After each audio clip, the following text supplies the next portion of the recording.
I'm going to call the Dune City Council regular meeting of Wednesday, February 24th, 2021 to order. And can you do a roll call, Tammy? Certainly. Council President Sheldon Meyer. Present. Councilor Wells. Here. Councilor Snow. Here. Councilor Orr. Here. Councilor Hammond. Here. And for the record, Mayor Forsyth and Councilor Mallon are absent and excused. Can you put the pledge of allegiance? I pledge allegiance To the flag of the United States of America and to the republic for which it stands, one nation, under God, indivisible, with liberty and justice for all. Thank you. Need a motion to approve the agenda. So, second? Any discussion? All in favor, say aye. Aye. Moved, passed unanimously. Need a motion to approve the consent agenda. So moved. Second. Any discussion? All those in favor signify by saying aye. Aye. Passed unanimously. Announcement, Jamie? The city is still looking for a planning secretary, and now that has been expanded to include a permit tech as well. Both positions are about 20 hours a week with 1 or 2 evening meetings a month. The starting pay is $14 an hour, and they both are PERS positions. The strong typing, grammar, and spelling skills are a must, and applicants should pay close attention to detail to ensure accuracy. Spectrum Pacific West announces that on or around March 1st, 2021, WGN America, located on Spectrum Channel 10 SD and 787 HD, will be rebranded to News Nation on the channel lineup. Spectrum Pacific West also announces that on or around March 1st, 2021, they will launch NFL Network on channels 18 and 408 SD and 807 HD, and tennis channels on 423 SD and 810 HD on SPP Stream News, Sports, and More tier of service. There will be a COVID vaccine clinic held in Florence for people who are 65 and older and who are pre-registered with Lane County. If you are registered, they will be contacting you via email to schedule your appointment. If you are not registered, you may go to lanecounty.org, scroll down where you'll see, or to the yellow line, click on that where it says info on COVID, and then you click on the label that says vaccine registration. And this will be a by invitation clinic only. So if you do not receive an invitation, do not go by thinking that they can just work you in, because it's not going to work that way. If you need help with registration, you may call Dune City and we will help you out. It does not hurt to be registered on more than one site, so if you're registered with Peace Health or any other of the local pharmacies, make sure to register with Lane County as well. Also, please remember that showing up early for your appointment time is more of a hindrance than a help. You will not be allowed in the building until 15 minutes prior to your appointed time. The event will be held at the Florence Event Center on March 3rd from 10 a.m. to 7 p.m. But again, it's by invitation only, so please respect the process. And thank you for your cooperation in this regard. Thank you. Do we have any citizen input on items which are not listed to be discussed in our public hearing? No. And we have no presentations. We're done. Good job. At least the first page. Okay, old business ordinance 256 regarding short-term vacation rentals, first reading. And a proposed ordinance requires 2 readings before it is enacted. City Charter Section 34, parentheses 3, provides that both readings may be read by title only, A, if no council member present at the meeting requests it to be read in full, or B, if a copy of the ordinance is provided for each member and all requirements for posting and advertisements have been met. City Recorder, have all requirements for posting and advertisement been met? They have. Does any councilor desire the ordinance to be read in full? All right, if not, I would entertain a motion to read the ordinance by title only. So moved. Second? All in favor? Aye. I will read ordinance number 256 by title only. An ordinance adding a new chapter 123 to section 12 of the Dune City Code of Ordinances entitled Short-Term Rentals and Other Matters Properly Relating Thereto. I will now open this agenda item for public hearing at 6:05 p.m. Have you received any written testimony to read into the record? Yes, I have. Okay. This letter is from Gary and Joy Lapping. Dear council members, as short-term rental owners, we find that your reasonable regulations are really not very reasonable. Our short-term rental is our home. It is where we live. It is not feasible for us to be on the premises with our guests, nor is it feasible for us to be 30 minutes or less away. When our home is rented, we get in our RV and take off. Even if I designate a neighborhood to keep watch, or a neighbor, it's not reasonable that they be available 24/7 to watch over my property. As I understand these reasonable regulations, I need to register with the city who will be in the house. Sometimes people book with only 2 or 3 days' notice. I know they are decent folks from reading reviews from other places that they've stayed, but it's unreasonable for me to go find a babysitter for my house and register it with you. And this inspector I have to hire, I guess, to see if the home I live in is safe and livable. Who pays him? Is that a fee from me above and beyond the license I need to acquire to rent my home out? My home has been inspected. I live there safely and comfortably.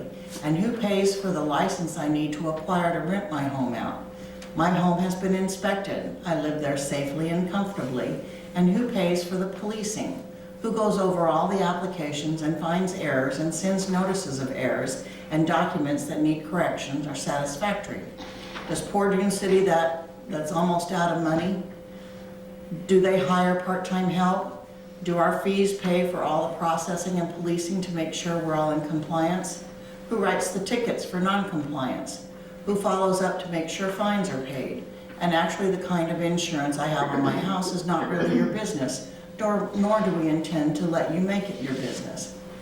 According to section 123.006E, it states my application fee and inspection fees will be an amount set by the city council and change from time to time. Time to time, how will that work?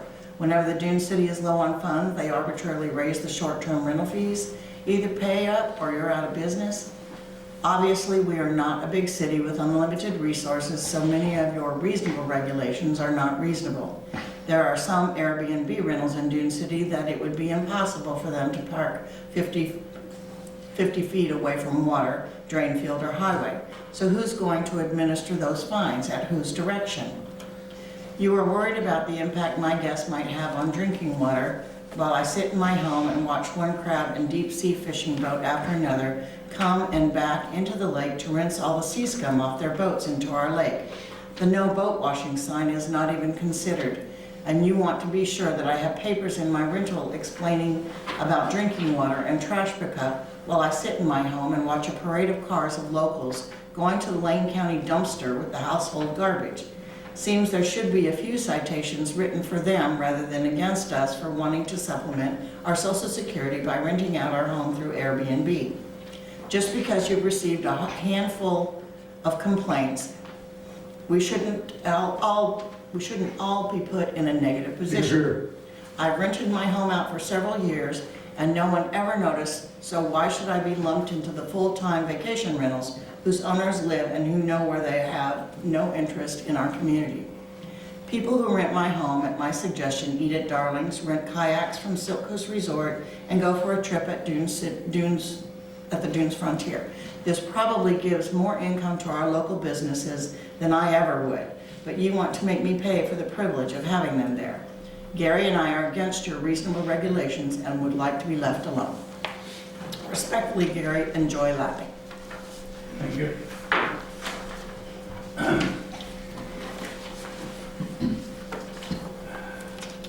Is Susan's being submitted as a written one hand in, or should we discuss this during a different part of this process? Except what? What she just gave us. Oh, that goes into the record. Okay. So I got the original.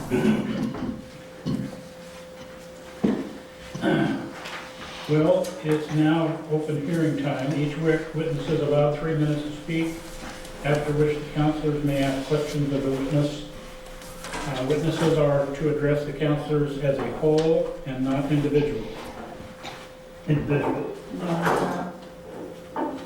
So I will call parties forward to make public comment and answer counselor questions before they step down from the testimony table. Alan Snow. Good evening. I just have a few comments on the proposed ordinance. I'll read it so I go quickly. So after becoming somewhat familiar with the short-term rental ordinance, I want to make my opinion on the subject known. Within Dune City meetings, it seems to have been reported a few problems on the short-term properties that have created problems. However, this is an insignificant number when considered the total number of short-term rentals in the area. From a statistical perspective, we do not have a short-term rental problem. It's less than 1% of creating that, if I understand that one's. But I have no concern with Dune City licensing and registering short-term rental properties. That seems reasonable. However, the ordinance is written is significantly creates an undue burden on those who own properties and have short-term rentals. I'm personally aware of 2 people in Dune City that rent, and I became aware because they told me. They're our next door neighbors, and I didn't realize they were renting it. That's how much of an impact they have on our community. And again, most of the next door neighbors don't even know when the house is written out. When you understand how Airbnb works and VRBO work, they register and keep track of those who are able to rent within them. They're graded by the people who they stay with, and then they grade the people that are there. If you're a bad actor on Airbnb and VRBO, you're no longer allowed to rent from them, and people won't let you into the property because of that. They'll review your thing and you won't be allowed to be in. And these renters keep people who rent VRBO and Airbnb would be safe within our computer. They're not going to create a problem. However, the commercial vacation rentals, they're managed quite differently, when they are vacation. I don't think they vet in the same manner. I don't know if they pay taxes to the county either. That comes back, maybe they do. But Airbnb and VRBO do. And the commercial rentals probably should be treated differently than when you have a private rental where it's your property and you're a home and you have vetted interest in it. My observation has been the short-term rentals are well maintained. They're frequently serviced, they're frequently cleaned, and these properties are well maintained. Conversely, when you have a vacation home that's here, it's vacant most of the year and is rarely maintained. And as we've noticed, and we're intimately familiar with, when you have a vacation rental, they actually have had vagrants live in the home while you're gone, and that has occurred. That doesn't happen on a short-term rental in most cases. My recommendation is, again, that you register and license them at a nominal fee. Have a short-term rental ordinance that has few rules, not this list of rules that are burdensome. You can begin with a few reasonable rules, but you can always add rules as they become necessary. If you find a statistically significant problem, then add the rules. But adding rules without a purpose doesn't make sense. I worked for a boss who was a statistician, and this was in the Pentagon, and he was a statistic major. But we had a problem, and he chose to rule it by emotion rather than being a statistician. He called over one evening, and nobody answered the phone. So he put the entire staff they had to wait, stay there and manage the phone, rotating between 5 and 6 p.m. And in that 2 year that he put us through that, there was 0 business calls. Remember, we're statisticians that we track. So his emotion caused us to do something that was not reasonable. I'm coming back here, if you manage by stats and not by emotions, manage by the statistics, not by the emotion. And the statistics say, we don't have a problem, but it would be good to track it and set up some reasonable rules, and then if you need to add to it, don't come in with so many. Thank you. Do any of the councilors have any questions? No. Okay, I have, you said that how many Airbnbs or you said one property owner, do you have more input from other people that you've gotten from? I only have 3 that I'm personally aware of. But my understanding is that we have approximately somewhere between 150 and 200 vacation rentals in Dune City. And we have 2 or 3, so we have less than 1% problem without any rules. So we really do not have a vacation rental problem.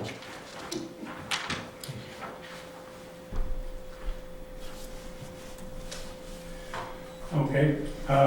Rich Olson? Good evening, council. May I sit right here? Sure. You may want to raise it up a little.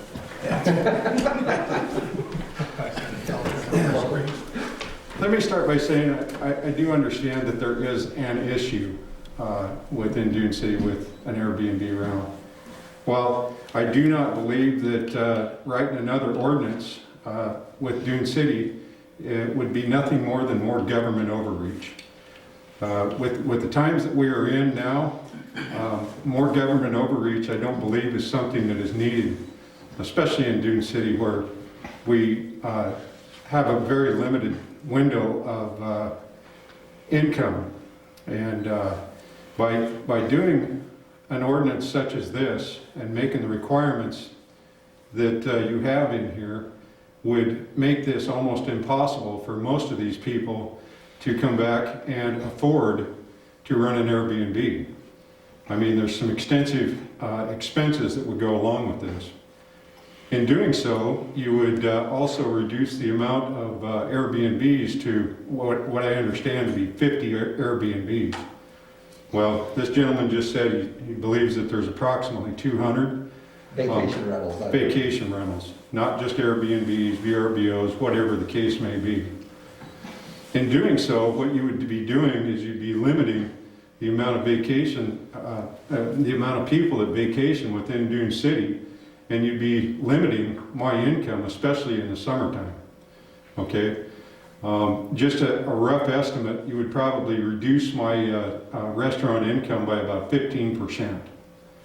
Okay? Now, I don't know what that's going to equate to businesses such as Torex ATV rentals. I mean, you're taking a lot of money out of people's pockets where we don't have a lot of money to go with as it is right now. You know, I mean, there's a lot of open-ended stuff in this ordinance that leaves things open to administrators and things that is interpretation.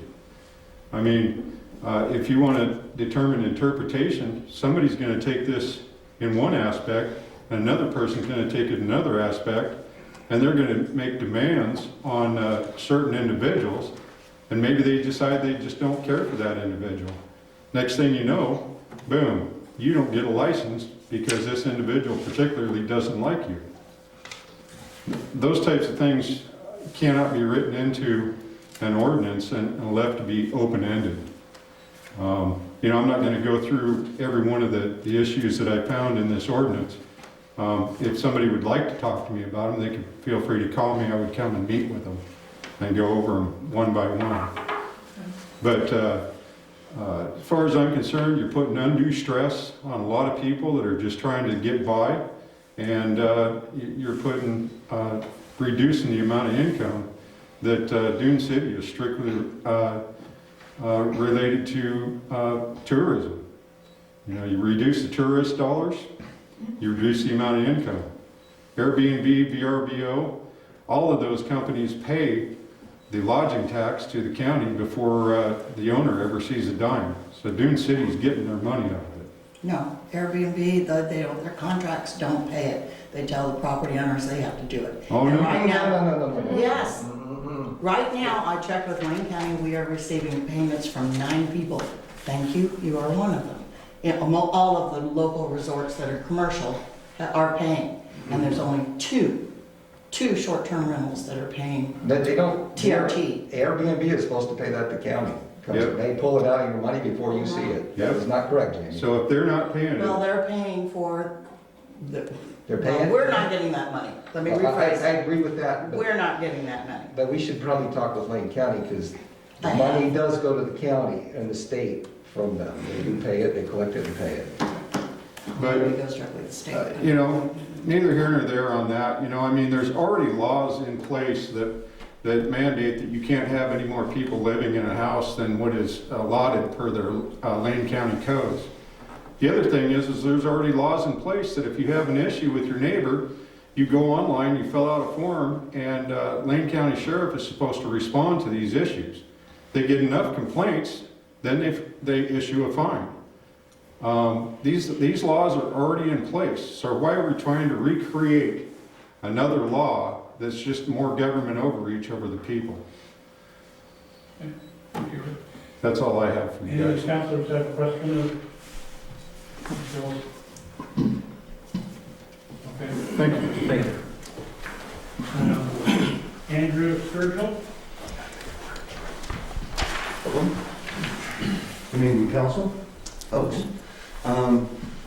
what I'd like to say about our particular circumstance, where our house is located, there's a short-term Airbnb that's quite active, a place that I understand has up to 5 bedrooms. But the way the ordinance is written now, that brings up to 12 or more people there in the event that there's a party. The access to that goes directly through my property, through an easement road that passes within 5 feet of my home. This has become quite a big problem for noise, trash. We've had issues with theft on my property from my equipment that's stored there on my land. I'm not generally opposed to Airbnb in any way. I've been a guest in them many times over. But when you have this kind of demand and use on the property, the home down there was originally built in the 60s, as I understand. And we don't know that the septic is acceptable for that kind of use and demand. The house sits within 50 feet of our lake, in this case Wohing, and within direct proximity of where our potable water intake pump is for our home. These issues concern me about pollution, over demand on the land and the property in this particular case. I don't know of others, but what I see is a commercial property with access through my land, with people coming and going in a transient nature. If folks were a neighbor, in other words, if people were living there in a rental situation or a homeowner, preferably, but the homeowner is an out-of-state person, as I understand it, and I've never seen them visit the property. I do see a continuing revolving door of people coming and going, a lot of recreational vehicles. People have parked on my property in times past. They've driven on off the easement road and damaged my landscape. I'm in favor of an ordinance that is reasonable, and from what I read, I think the ordinance is more or less reasonable. The only thing I would take maybe exception with is the occupancy load on some of these homes. In the particular home that is a concern for me. There's also another dwelling on this property that seems to be rented out on a longer term basis. So that's yet another family or person that's living down there, and plus the transit nature of people coming and going that we don't know. I mean, frankly, it's concerning as an older retiree like I am. I don't know who these folks are. And they have no foundation in the community. As I mentioned, if they were a neighbor, one could get to know a neighbor and build a relationship with them. People that are there for a day or two or three, they have no regard or foundation for the community. That's all I have to say. Can we ask him a question? Sure. Are you sure it's not a vacation rental? Are you sure it's Airbnb? Well, I use the term Airbnb for a transient rental property, I sir. would say that would be more like a vacation rental from a commercial entity than an Airbnb. Well, I'm not sure if the zoning, maybe you can answer that question for me. Is the I- zoning That's probably about. I don't want to put you on the spot. The only question I have is, is this like a weekend thing all the time? First off, the noise that you have, or is it sporadic, or No, it's day after day. it's during the day, every day? It's during the day, almost every day. I mean, of course, there's some breaks in it periodically. But for example, I've counted 3 groups up there of at least 6 to 8 people. In addition to the permanent tenant that seems to be living there now. Yeah, this seems to be a commercial, what I was referring to as a commercial They're rental. listed with turnkey, which is VRBO. Like VRBO. Yeah. Yeah, because it seems to be managed more like a vacation rental than a property owner managing it. I'm not wise in the ways of what the terms are. I mean, I use Airbnb. There's a big difference. There's a short-term rental. There's a big difference. connotation. There's a big difference between a property owner to rent out a room or a cottage, like they would be doing it, versus a Well, sure, commercial yeah. entity coming in there and it becomes a business and they don't long-term. Well, I would have certainly no problems if an owner lived in the property and was there to, supervise the activity as an owner would be. Again, that puts them in the circumstance of being a neighbor.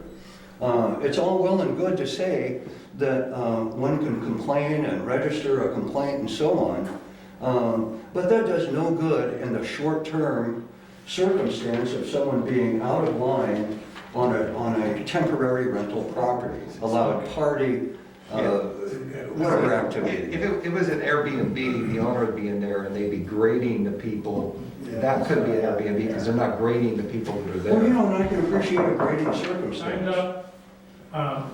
Do any council members have any further questions, comments? Thank you. Thank you.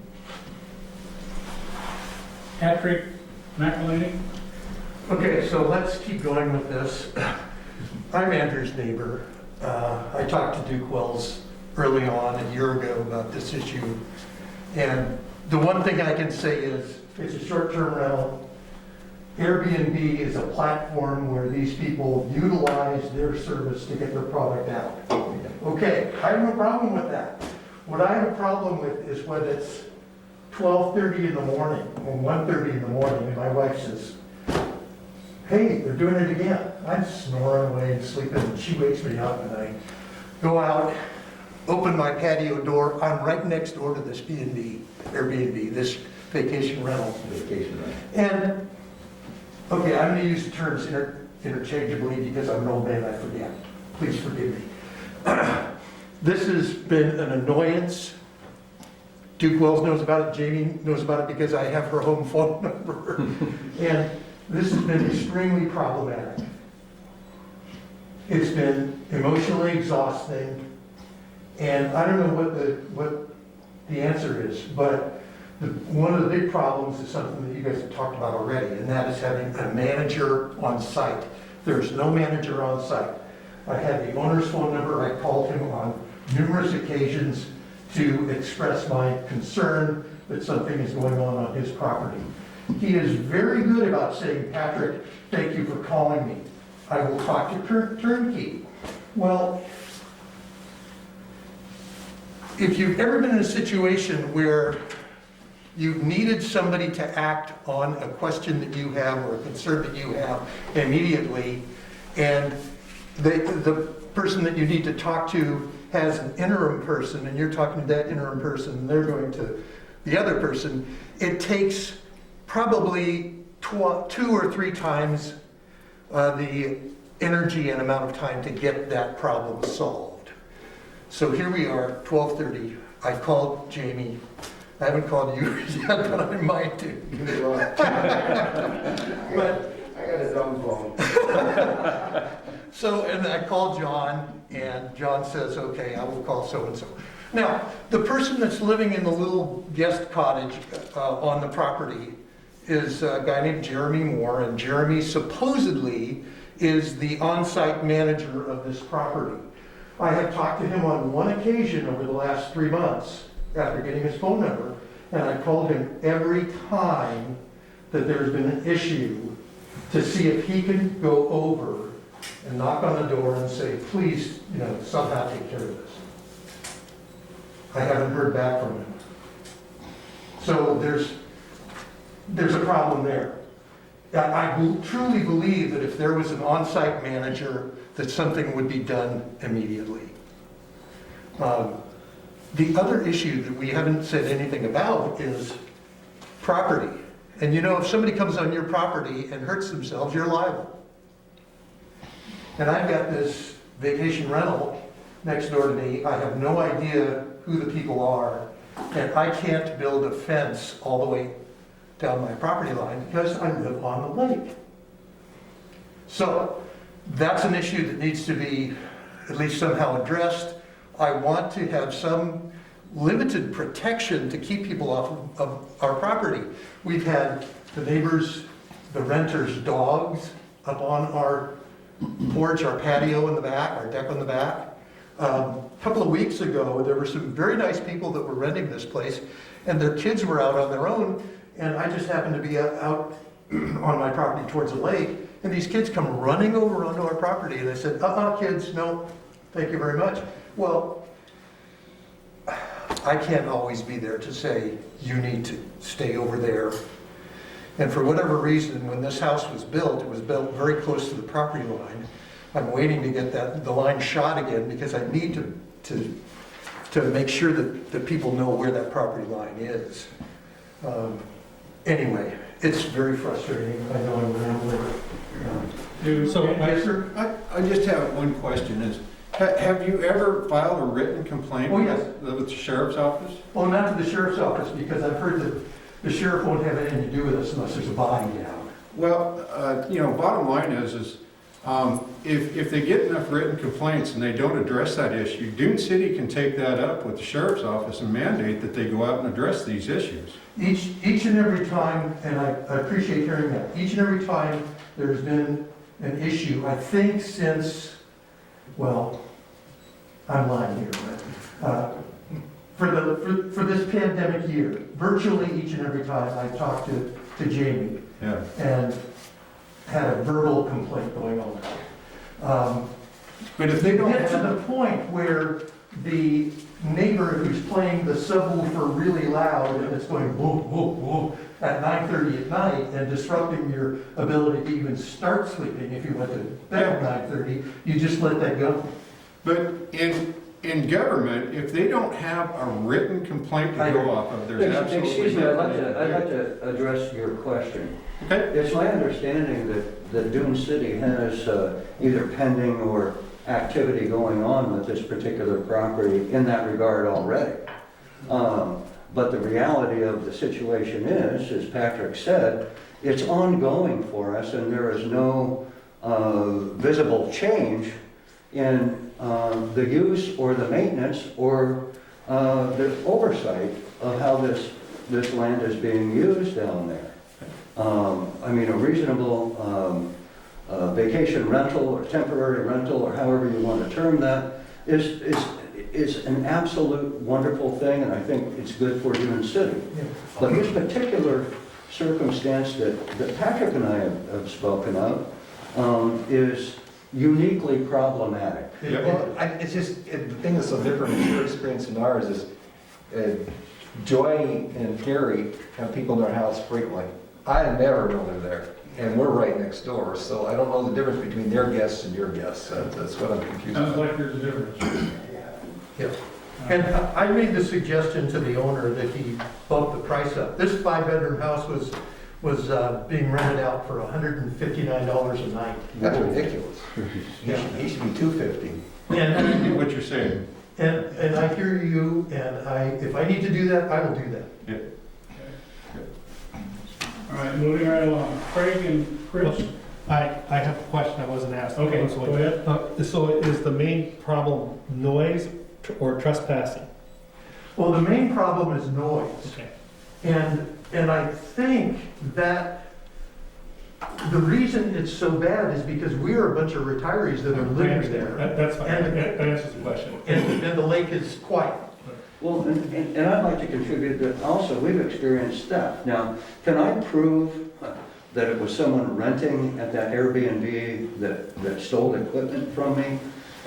No, but the Okay. unique situation is I'm so far off the road in that area, and with the access going through the easement road on my land, the likelihood is that it was an Airbnb or a temporary renter, if you will. Do they have a big stereo system in the house or something? Yeah. Maybe that's what they ought to take out. Craig and Chris? You gonna do a tag team or? Can I approach? Sure. Thank you, counselors. My name is Craig Zalesi, and my wife Chris is back here. We're residents of Dune City. It's interesting. I came here with not really an agenda, but maybe a little bit of opinion. I appreciate what Mr. Olson had to say, but then we have Patrick on the other side, right? So it's kind of a complicated issue. And so it brings me to like, why are we here? First of all, we're here because we love Dune City. We like where we live, right? We like it here, and we want to maintain this quality of living. So how do we do that? So we've got, like Patrick said, where he lives, it sucks, it stinks. But that's not really where it is all the time. That's not how it is in Dune City. There are examples, like what Patrick's talking about, that we need to fix. We all would agree with that. Nobody wants to. I don't want people driving by my house, sir. I don't know your name, I'm sorry, but Andrew. Andy, I appreciate what you're saying. I wouldn't like that either. But regulating all of the short-term rentals, really? Is that really where we want to go? How are we going to police that? You know what I mean? And so I appreciate the decision that is before all of you. You know, it's like the right side of the brain says, man, we're going to do this, and then you listen to. So I get a little excited when I speak, but I just want you to know I understand it's a tough decision. I don't want to be where these guys are. They're emotional, they're upset, but you know, we have a couple rentals in town, and the reason they look nice is because we take care of them. Right? We could put long-term rentals in there, that'd be fine. But with all the laws now, they would deteriorate, it'd look horrible. So I get that. I just wonder, you know, what brought us here and how we can fix it. And I don't just think this broad brush of regulation is gonna do it. Maybe we need some community-based policing. Maybe we need to, for the short-term rental owners, have a group. Maybe we could unite to try to police some of that. I don't know. I'm late to the party.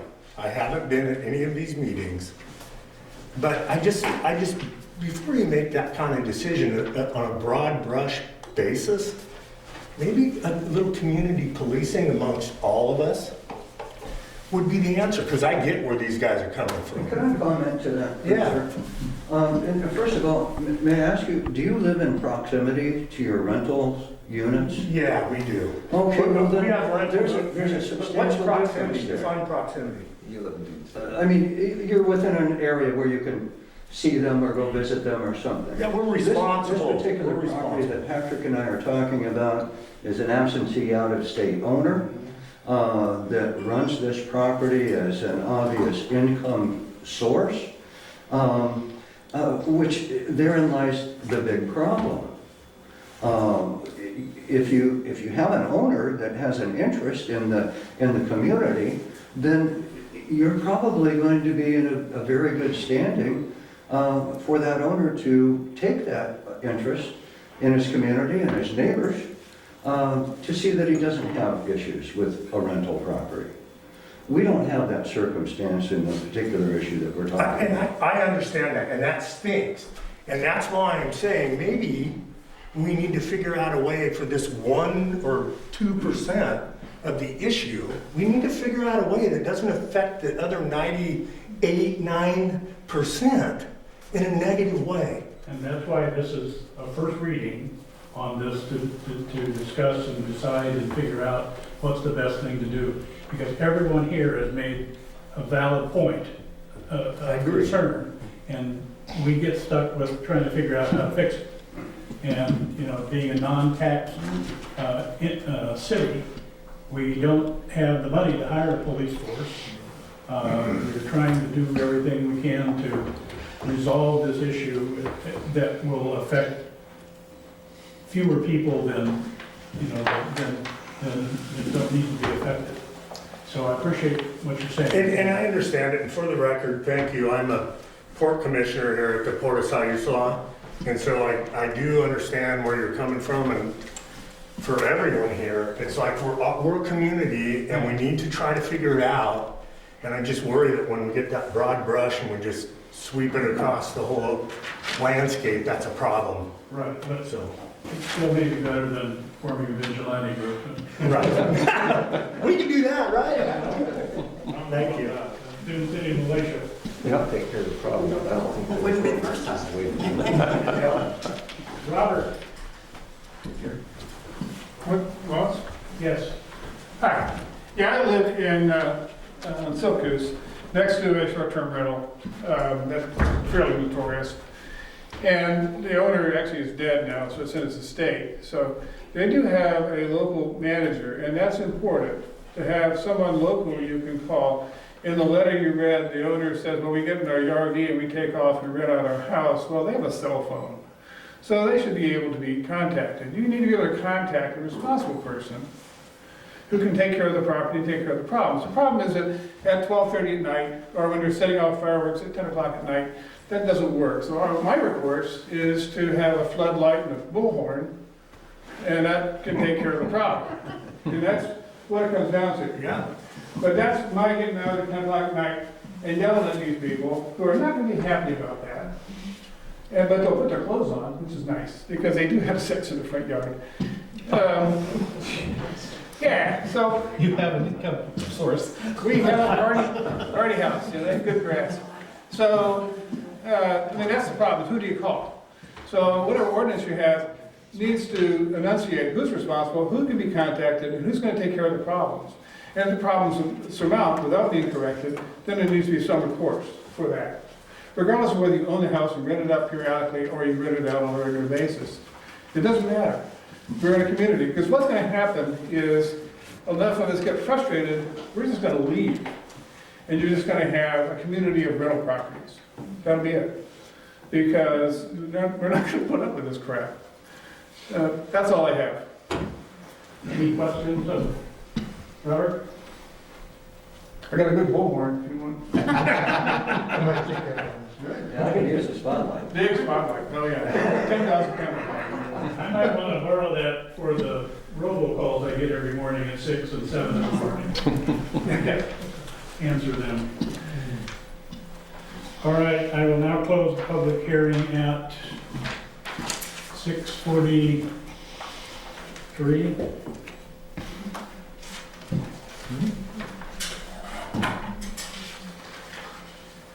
Counselors, do you have further questions for staff? I don't have any questions, but I got something to say. Okay? Let's see here. I'm gonna change what I'm gonna say a little bit after I hear a testimony. The thing with us up here and being a city, we're an incorporated city. A problem has been brought to light, and we have no recourse. We have to deal with it now. We have to do something. We have to put something down on paper. We have to have some kind of written language that can prohibit this from ever happening again, and to enforce it and stop it when it is happening. So I think that part of the cat's already out of the bag. My problem is, I'll go over it as simple as I can. I think that if you have a piece of property, a home in Dune City, and you bought it, and you don't live in that place, and you are renting it out for whatever you want to call it, you need to be under an ordinance. If you are a company and you represent or own property and you're renting it out in Dune City, you need to be under this ordinance. If you are in Dune City and you already have a business license here, and you are in business and have been in business in Dune City, and this is a portion of your business that you do in Dune City, you don't need to be under this because you already licensed, you're already inspected, you're already checked out at so many levels, it's sad. So they don't need to be there. If you are a property owner in Dune City and you live in that residence and you rent out a portion of that home, you don't need to be under this. That's all I got to say about it. So I have a question for staff. Shoot. So first question is, this ordinance was because of the noise complaints of this one property, or do we have had additional complaints from other places? This one is the worst, but we have had additional complaints. Yeah. Nudity being one of them. More than one, more than two or three, or is it the 1% or the? No, we have a couple of problem children. That's how I put it there. I mean, the majority of I don't hear anything, but those. Mainly for noise? No, not always for noise, but yeah, that's the biggest They're one. around, I mean, Okay. So the people who are causing the noise are also probably causing some of the other issues too? Right, the fireworks and the nudity and the Okay. obscenities and that kind of thing. I just think my point is, it's an overreach. I do think we have to do something. I don't think we have to get in and start bothering our existing business people in Dune City that have been doing this for a long time, know how to deal with it, and they're doing it in a safe and healthy manner. And I don't think we need to put any overreach on that. I just want to say, I feel for your situation. My issue is, I've seen ordinances put in place before, and people like that don't follow them anyway, and it's really tough. And that's one of the problems I have is I'm not sure they're going to follow the ordinance.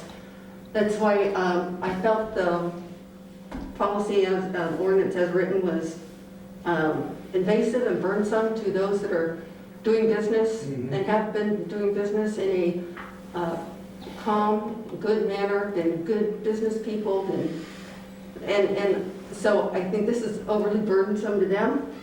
I'll let you guys know, I did write another one that takes all that stuff out that I think is burdensome. If you'd like a copy, I have a copy. Because I understand of needing an ordinance for something for the couple.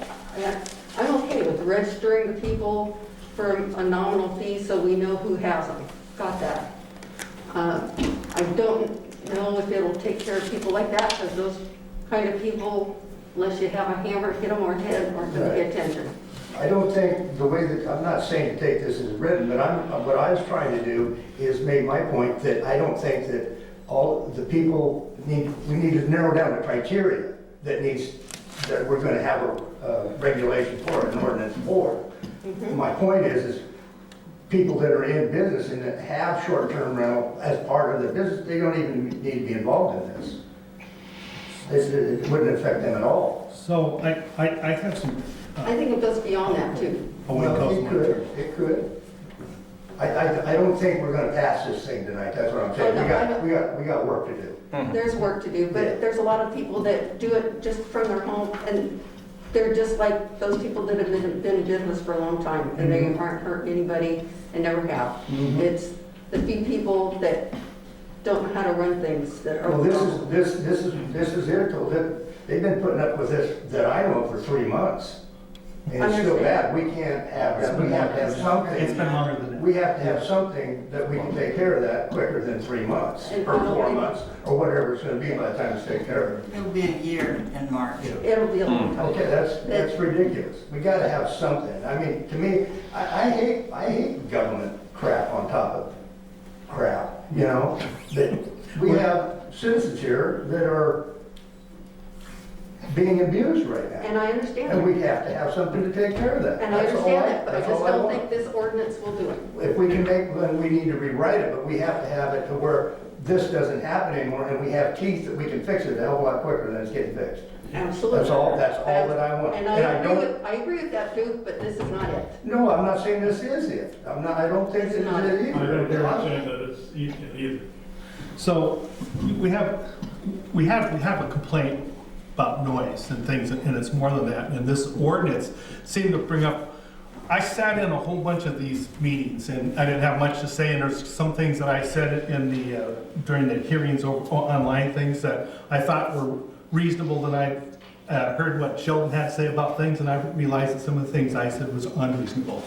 And what happened is when I started reading this thing, is that we started having the issue of noise. We brought up the issue of septic tanks and sewer things, which is in here. And we also put up the issue of how many Airbnbs we should have. I heard 124, and I saw in the ordinance there's a maximum of 54. And then I start looking at the plan. If you look in our packets and things, we have plans about what the city was and things. And one of the things it said on one of these pages, I think I marked it, I don't remember, says is that we have a strong noise ordinance that we can take care of. But in relation to all this, we have neighbors. And where I lived previously, I lived across the street from a house that had a family and an extra grandma's house. And they lost the place, and it became a drug house. In fact, in Columbia County, Oregon, 3 of the murders that happened when I was there were from people involved in that area. That's just people living there. And those are bad neighbors. And what you have is a bad neighbor. That's one issue. And part of it is worse because the good thing is some go away and they come back. But this thing is really, and it sounds more like a commercial property as opposed to be, because this affects the people who have a house that they want to afford, so they rent it out, so they can have a vacation place too. And there's a lot of stuff there. And I think that if I like the idea of calling the sheriff and have him come out there every day and take care of these noise things. And I don't know if this ordinance helps that. It's awful complicated, but it's not. The real issue is that we have 1 or 2 people that are bad neighbors. It has nothing to do with rentals or things. They're just bad neighbors. And how do we take care of bad neighbors? I'll tell you how we got rid of the drug house. It took 5 years. 5 years, and countless sheriff's offices and things like that. And finally the bank kicked the people out because it was foreclosed. It was foreclosed for 4. But my point is that all these regulations aren't going to change those people, kicking them out or whatever. And I think it's more of a noise ordinance or a nuisance ordinance or a problem like that, and how we enforce that. I don't know if we rent a cop. We don't have money to do that. But I don't think charging fees and having people fill out these things are going to fix those 3 or 4 people. They're still going to fail. They're still going to not do it. Mr. President, Yes. just a couple of thoughts. Susan, Councilor Snow, is this yours, Exhibit A? Yes. Okay. I certainly want to read through this and haven't had a chance to yet because I just got it tonight. But it does seem to me, I mean, as you said, Sheldon, we've heard legitimate issues from everybody here. And Duke, I would go back to what you said. It seems to me that we should be able to come up with something that deals with the issue that you folks are dealing with, but doesn't restrict businesses that we certainly want here. And I don't have that answer right now, but I do think we should be able to come up with something. At the same time, Roy, what you're saying about enforcement is definitely an issue, and we have that issue here in Dune City. And the sheriff, I'm not convinced that that's going to, they don't come out here very often. No, that absolutely is true. I'm just not convinced that's the answer. And I don't know, Sheriff Mills, are you, What's that? Well, I will say on behalf of the Lane County Sheriff, they did assign 4 deputies. They're on mostly during the daytime. There are 2 that are on during the daytime and 2 that are on from the end of shift, which I think is 3 or 4, until 10 o'clock. But I asked them if they would come introduce themselves so I know who they were, and I asked them if they would come for those kinds of complaints, and he said no. Oh. He said that there has to basically be a body. But he encourages people to call them anyway, because as we have heard in the past from prior sheriffs, the more reports they get, the more likely they are going to start sending money our way and letting people come actually work here, like we used to have the satellite before. So we'd have some sheriff. Jamie, I got a question. I have no idea. This may be clear, but is there any way that Dune City can have a person or persons that can, if we get a call from Patrick, whatever time it is, that goes over there and, knocks on the door? Do we have any authorization that we can do that? We could, but we would be in violation of our insurance because they would need to be a trained officer. Yeah, okay. And insured and treated as a trained officer. I'm not afraid to. My husband has volunteered to he's a retired sheriff's office, but the insurance company frowns upon that. So the problem I have with the ordinance is that we've had all these meetings and things, and you spent a great amount of time, because you had to dot all the i's, and it has to be, all the definitions are there, the whereases, and she spent a lot of great time on it, and it's very clear. And I understand why it's that, and that's where we get the argument, well, we need to make it more simple. But the problem is that even more simple, we'll have these loopholes that Rich talks about. There's loopholes in here and things of that sort. And so the basic issue is that we can't enforce what we have. So, and we can make it very difficult for people to apply, but we're retired. We're a tourism retired site and things like that. And we don't need to make, it seems like it's a lot of work for everybody to do, where it's, I don't know how do we get sheriff's offices, and I know, do we need a justice of peace or a municipal judge here? It would be helpful. And do we have a part-time person to do that? But we don't need it. We don't need it. We have the ability, provided, and I have done it before, as you know, as code enforcement officer, I file a complaint, they respond, everybody gives the evidence, and then as code enforcement officer, I make a decision and I enter findings and I enter an order. And they have the option to appeal to the city council. And anytime they have done that in the past, the city council has ruled against my decision. So I am reluctant to do that because that is expensive. I have to have things personally served. I have to do all kinds of things like that. And if I'm not going to be, if my decisions are declared to be improperly found, then it's wasted money for the city. So that's part of the problem. I do have the documents pending right now. I have completed them. I have to run them by the attorney to make sure I've got everything in them. But for this to go down and for fining, and actually I believe I talked to you a little bit about possibility of requiring them to remove the stereo system from the home or putting a governor on it so that it can't be played so loud. As just a starting point. And that would be, let's try and see if our own ordinances work for a while. Let's see if it works. And see if we can get some sort of satisfaction out of enforcing what we already have. Is there any violation that's considered to a commercial property? Because it seems pretty apparent it's a commercial property that they have that can be enforced or not enforced. It is not zoned commercial property.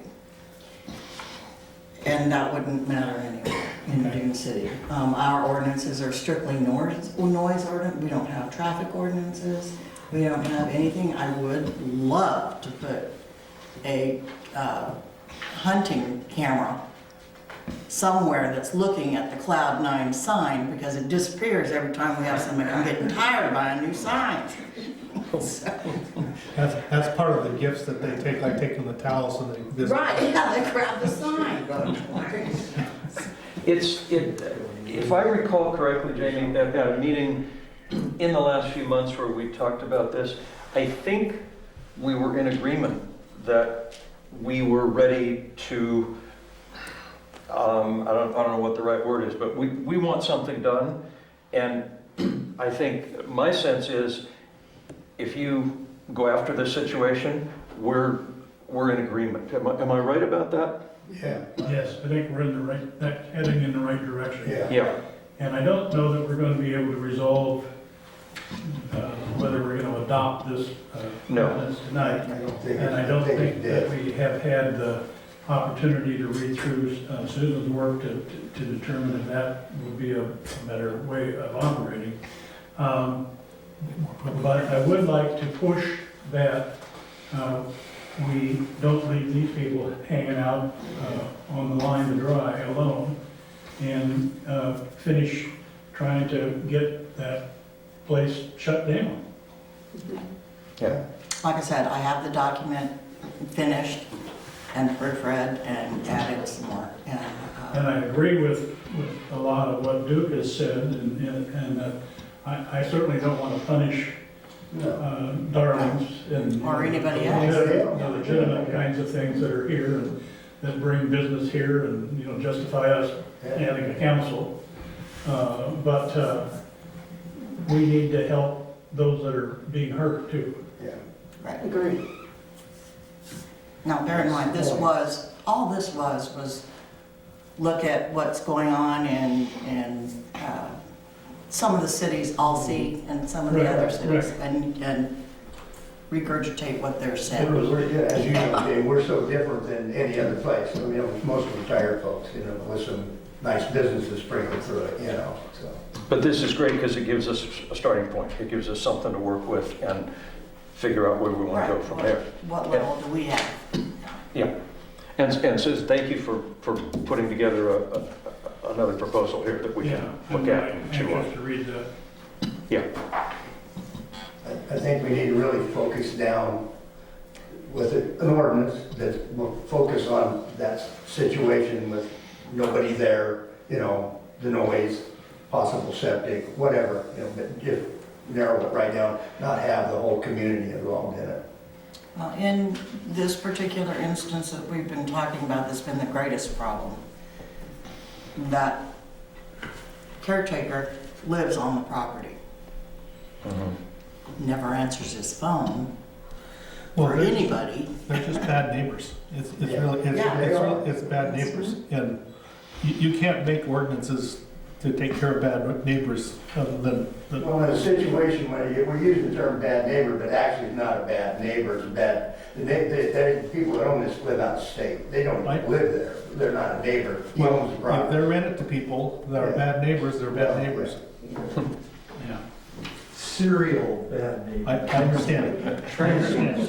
They're transient bad neighbors. I know what it's like. I know it's like having four-wheelers come back and forth, up and down, all hours of the night, all days, and hazard, like, I understand, and it's difficult, but I don't know what sort of ordinance will fix that.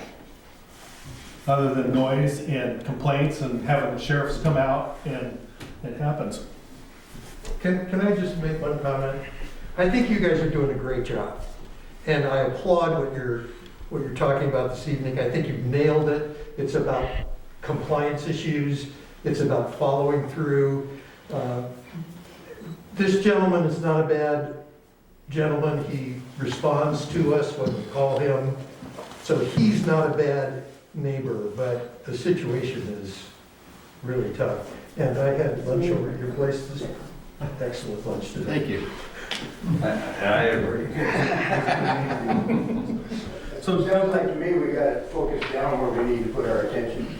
Do you know if they have this Airbnb one that they're using, this turnkey place, do they really assess what their rental people are, and do they give them what like some of them do? Because I've never heard of them. never heard of them. I don't know.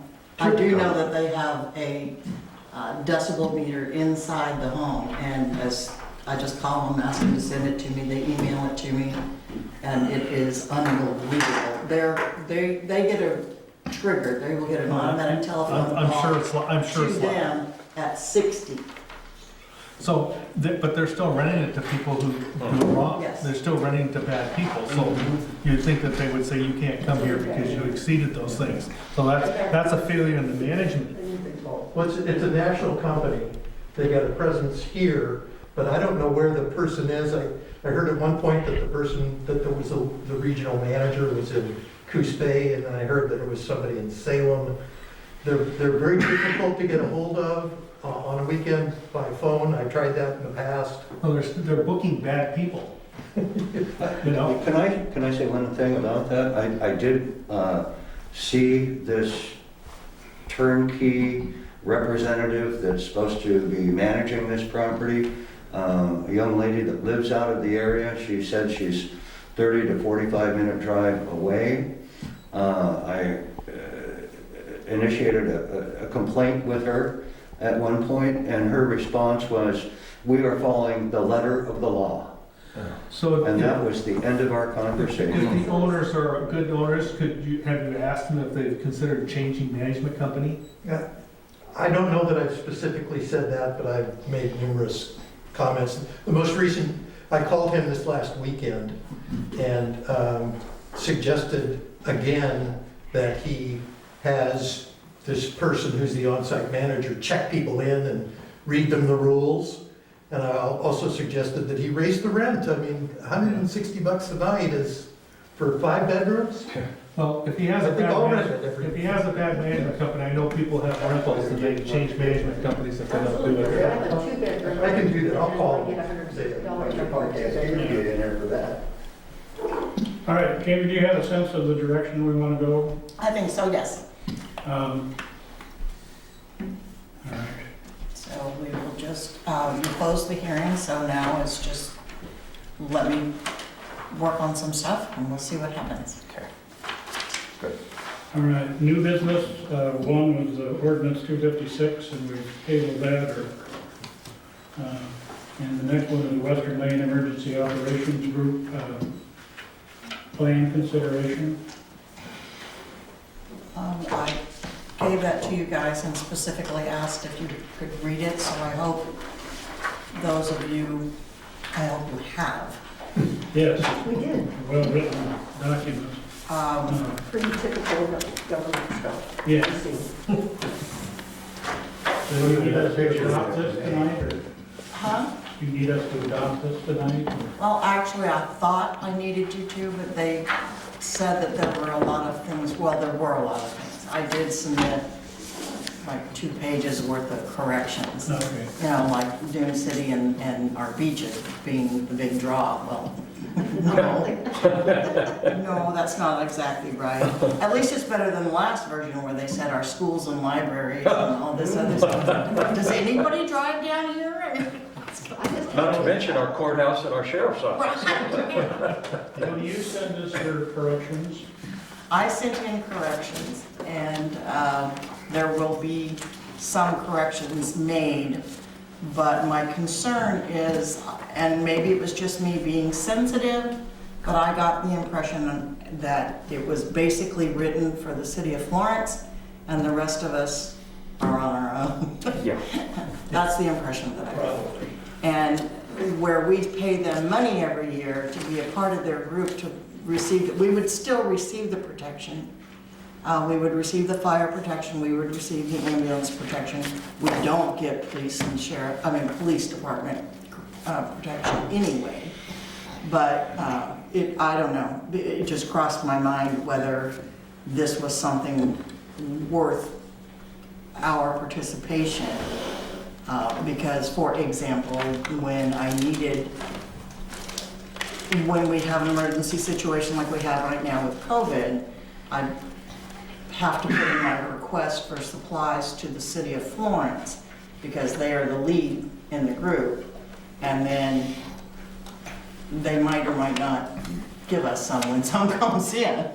And so, that kind of thing, which we're not as needed as first responders are, obviously. And when it was shorthanded, certainly understand them giving the stuff to the first responders and to the hospital staff and schools or wherever they were getting them.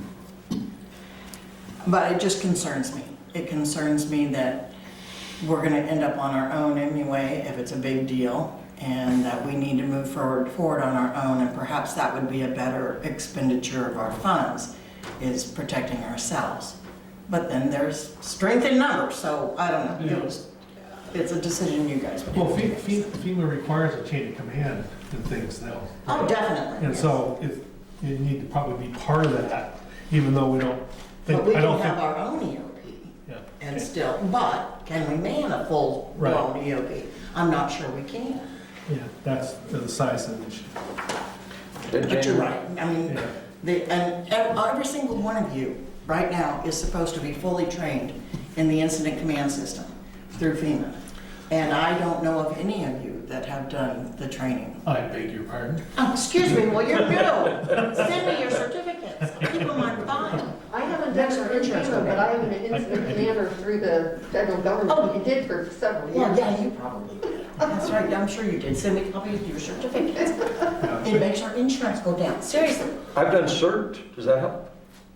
I think CERT would help. Might. That'd be a start. Okay. That'd be a start. But these ICS,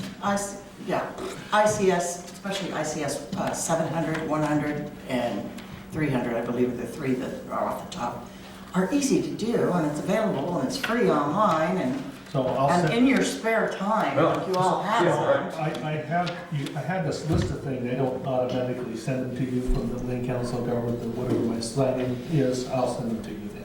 Yeah, Then you can tell me what else I need to do. okay, good. I've been used as a human shield. And we'll be happy to continue doing that. Give a certificate. Just a- Certified human shield? My bag. All right, executive session, there is none. Probably should be, but there's not. Mayor's not here, so we don't have a report. Community center report, Jim? Jamie had a tree taken down, didn't you? I sure That's gonna help did. the roof a lot. Yeah, Keep good. the needles off of it. That was the Charlie Johnson. We still have something playing soccer up there in the afternoons. Lots and lots of critters of some kind, and I don't know what they are. We've been dying to climb up there and see if we can see what it is. On the roof, it's like,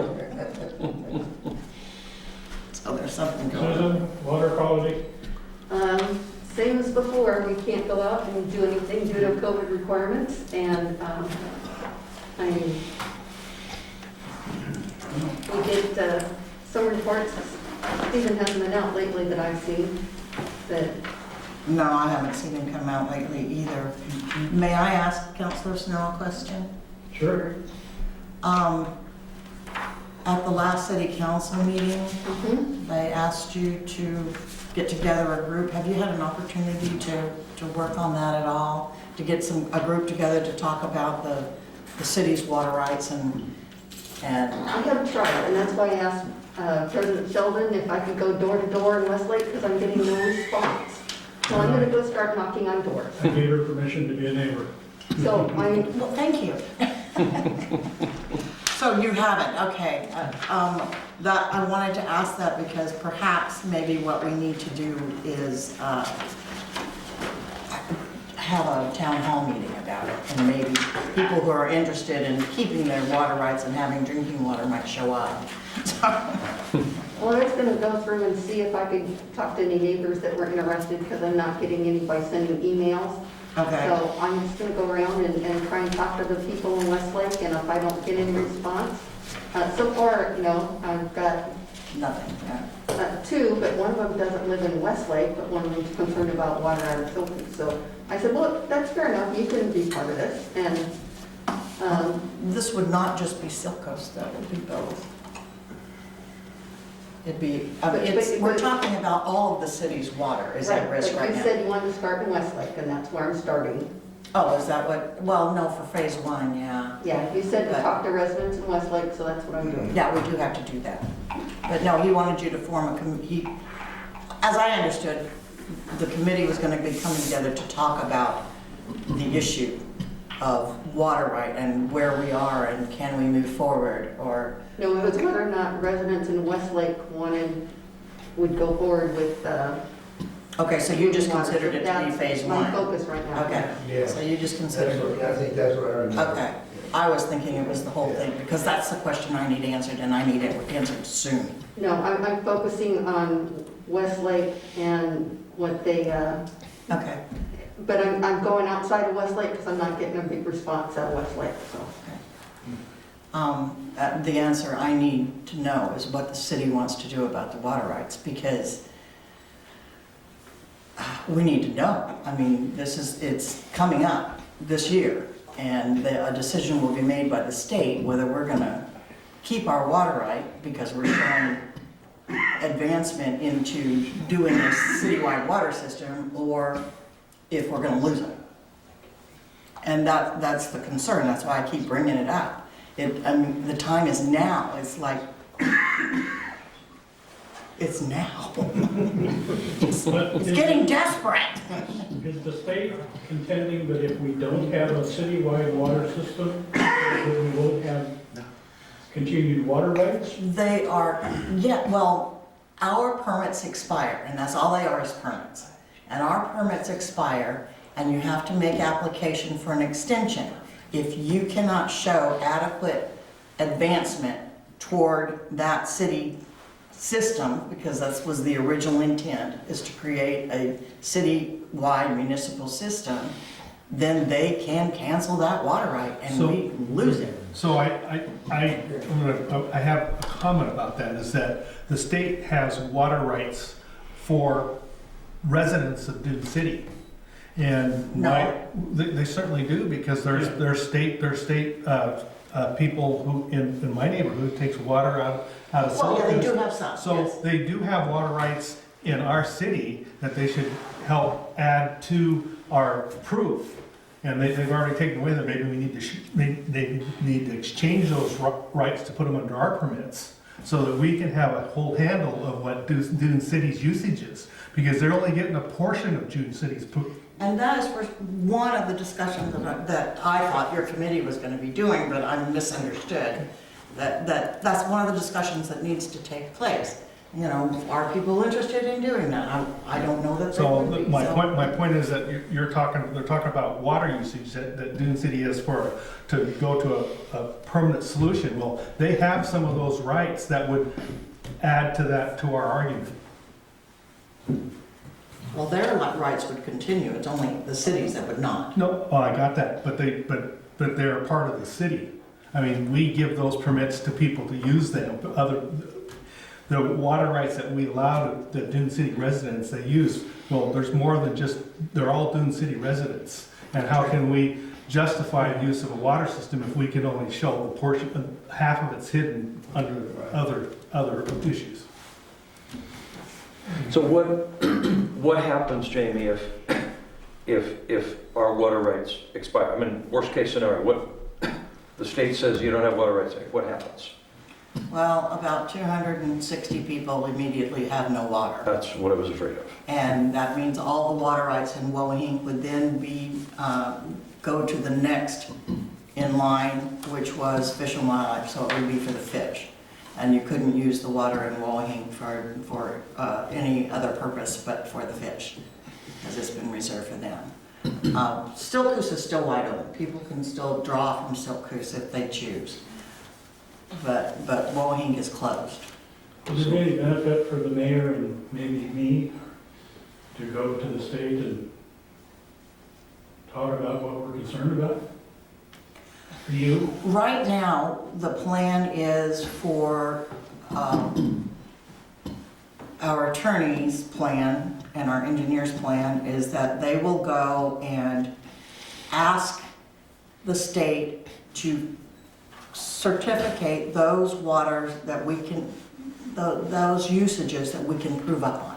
That people have been giving them the meter readings, and they've been reported to the state as being used, and ask the state to certificate those. And then they want to move whatever is left into our municipal right permit, which is not, it's been extended till like 2030 or 35 or something like that, way far off in Noblesbrook, and move them into there as municipal uses. They also want to move all of those entities that are drinking water systems, like South Coast, Fern Acres, Alderwood, move them into the municipal right. Because municipal right frees up a lot of things. I mean, and again, we have more time to prove up on those. So that's the current plan. We don't know if that's gonna work, but that's the current plan. And unfortunately, when we did and that would have been, you were probably on the city council back then, when we changed over that original certificate and were allowed to give, to rent out portions of our water to people, allow people to use our water, right? It was limited to a number of diversions, and we have since been allowing other diversions to take place, but we are not allowed to change that and add those diversions onto the permit, which I thought we were. Everybody thought that we were, but you're not. So now we have those people who have built new homes and signed up and have been using the water and reporting regularly that aren't on the certificate. So I can't say that, we can't prove up on it because they're not even there yet. And we want to move those over to the municipal right. So this is being dealt with, or at least part of this is being dealt with through our attorney? Yes. Is that right? Our water right attorney. Okay, and can you just clarify, because I'm not entirely clear, what is it that we as a body need to do? A decision needs to be made whether this city wants to be serious about eventually having a municipal water system. And if so, take certain steps so that we can prove that we're still interested, but man, it's going to take us a long time, so grant us this extension. And that's where we're at. But I need what I hear is, no, we shouldn't be a city, or, I'm getting mixed messages and don't know the best way to proceed. And we have not been investing. I tried. I took every dime I could put into it. It helps the meters. Purchasing the meters was a huge help towards showing that we want to do that. But there are a lot of other things. There are requirements that should have been done a long time ago that haven't been done. We have to measure both the inflow and the outflow out of Little Wohene Creek. In order to do that, we have to own the land to do it, or get some sort of easements to do it. And those are big things. It's no easy task to just go in and buy a piece of land. It's not easy. Which was part of the reason that we bought the property, the 48 acres for the park, is because it gives us access to the creek. And so we would be able to put in the water measurement device as it flows into Silku. So we'll be able to measure both ends like we're supposed to. And that was one of the things that I put on there as moving in requesting the extension. This is some of the things that we've done to move forward. So if we were to put this on the agenda for a decision, now I'm just speculating here, we put this at the next meeting for a decision, and the decision that we would be making is, are we going to continue moving in the direction of having a city water system sometime in the future? And if we decide not to do that, then we don't get the extension, if I understand you correctly, and then we may lose the water rights for these folks that are dependent. Right. But as you'll recall, Susan Douthat, our water master, said, well, we wouldn't take drinking water away from people. They would be able to use drinking water use only, which means no more water in your yard, no outdoor use whatsoever. And it's very restricted, so. Well, I would propose that this be at a major agenda item at the next meeting. Next meeting, yeah. Okay, Yeah. thank you, because we Would it be worth having our water person here? I think that'd be wonderful if it could be done. the attorney and the engineer, or just the attorney? Maybe both. Yeah, maybe both, but at least the She attorney. should be able to answer, yeah, I know, she should be able to answer the questions, because I know there's going to be questions. So Yeah. I would like to, whatever information we need to help make the decision, what you think the issues are exactly, because I'm just kind of punching in the air when I hear these things, so. Okay, I get that, yeah, you haven't read the file. I've read a lot of stuff, but I'm not sure if Not that I guarantee I don't understand the issues. I have a feeling for some of them, but. Right, and maybe I can just have Laura write something up on that, so that, you'll have something to read to go along with it. Right now, we are, as you can tell from the contract, where is that contract?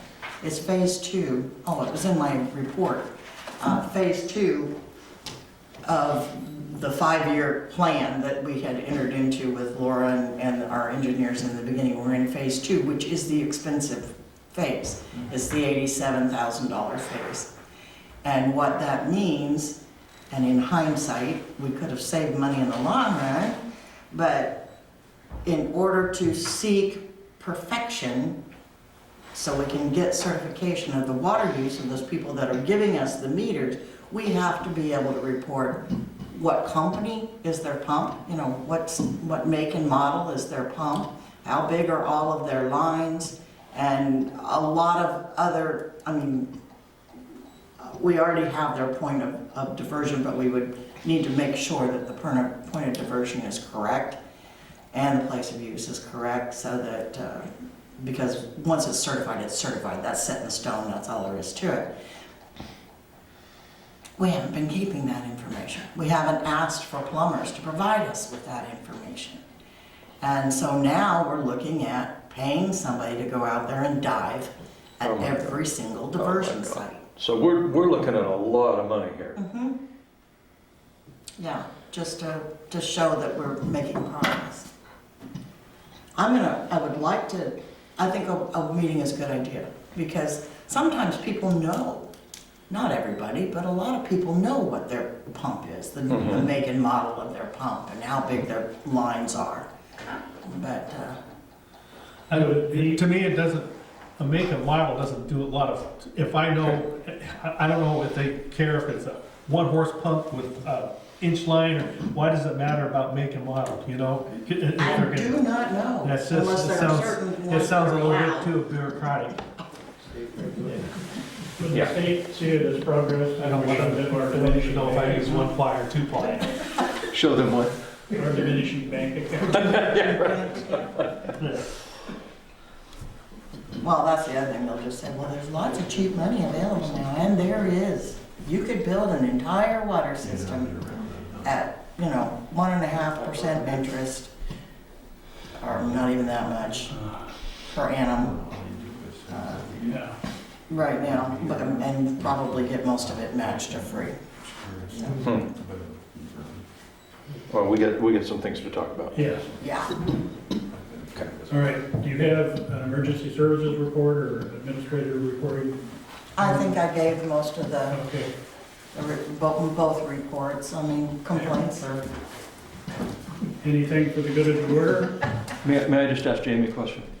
So we are not acting on this. Tell me what, are we going to work on our own, or are we going to wait and have this one revised, or what are we going to do?